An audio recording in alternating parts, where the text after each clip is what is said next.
Ja's a really good basketball player. Ja did everything he could to lift himself and his family out of this type of environment and to get away from this. And for some reason, he wants to surround himself with these type of people. Why? Bro, you not hard. That's not your life. People that in that life would give anything to be in your life. Great point. For some reason, you're worth 30, you got a $200 million contract, and you want people in the NBA to think you hood, to think you gangster, because you roll with these type of people. Bro, you putting yourself in harm's way when you don't have to. No. Hey, so that was Shannon Sharpe this morning on Undisputed talking about the probe, the gun probe. This is not a Gilbert Arenas thing. Where Gilbert Arenas had his own personal pistols and guns in a locker room years ago. But Ja Morant, from the Memphis Grizzlies, had one of his homeboys he calls his brother. This is one of those cases where you got a guy who's not tough, but he hangs out with tough people who he came up with, and he hasn't let them go yet.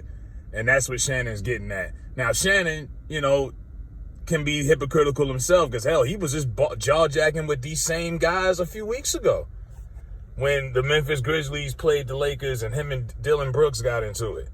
So you part of some of that, but he's got a point. Ja Morant has a lot going for himself. Explosive player, great handles, great skill set, face of a franchise, small market, great dunker. Should be in the dunk contest, could help revive that. But yeah, it seems like the Grizzlies to me are trying to be like the bad boy Pistons or something. They're trying to be this tough grindhouse team, and they're not that. I think they got the worst record in the West versus teams in the West. But they got a chip on their shoulder. I respect that, but some of this stuff is crazy. I mean, you got people waving guns at the Indiana Pacers bus after the game. Like, really? And this is the gritty boy. You know what I mean? He always doing the gritty, dancing around. Like Shannon said, like, you're not known for being tough. This is funny because if people from his hometown say he's not like that, his father, shout out to them, father-son duo. You ain't got a lot of them. You got Jalen Brunson and his dad doing good things with the Knicks. LeBron wants to continue to play so he can play with his son. Ja Morant's father was a electronic salesman, from what the streets say, right? But hell, he looked like he on some hip-hop record label. Every time you look at him, he looked like somebody off a rap label, somebody granddaddy or somebody uncle. You know what I mean? Like, they are really embracing this culture into this team. And Ja feels like, you could tell he ain't got a lot of people around him leading him in the right direction. Because he's taking it as a personal thing. Like, oh, man, y'all trying to label me as a thug. It's like, bro, you got friends of yours toting guns and aiming them at other players and teams. What you think gonna happen?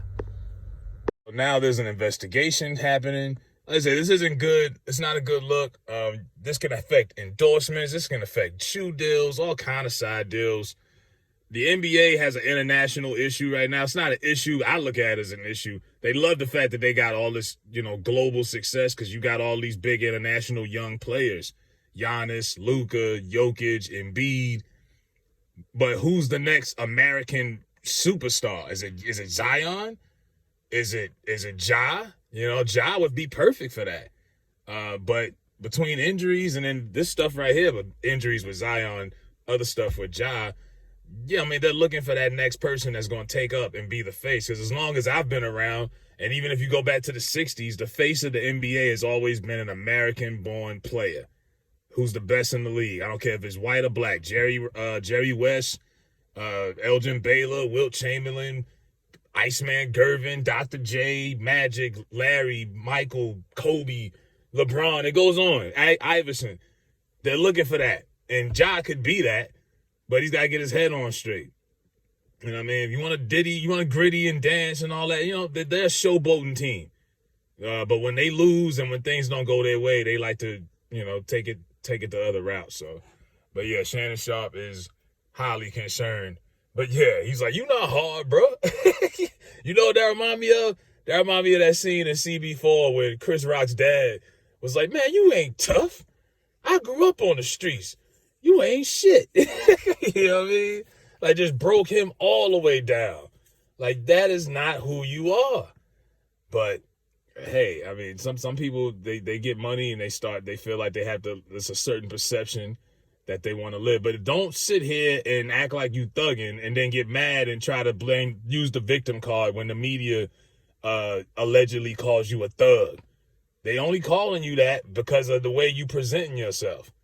You know, I hate to sound like the lady years ago, shut up and dribble, but just do your thing, be professional, and be the best you can be, and you won't have to worry about all of this. But it is what it is. Let me know what y'all think about Shannon Sharpe calling out Ja Morant for being a fake tough guy.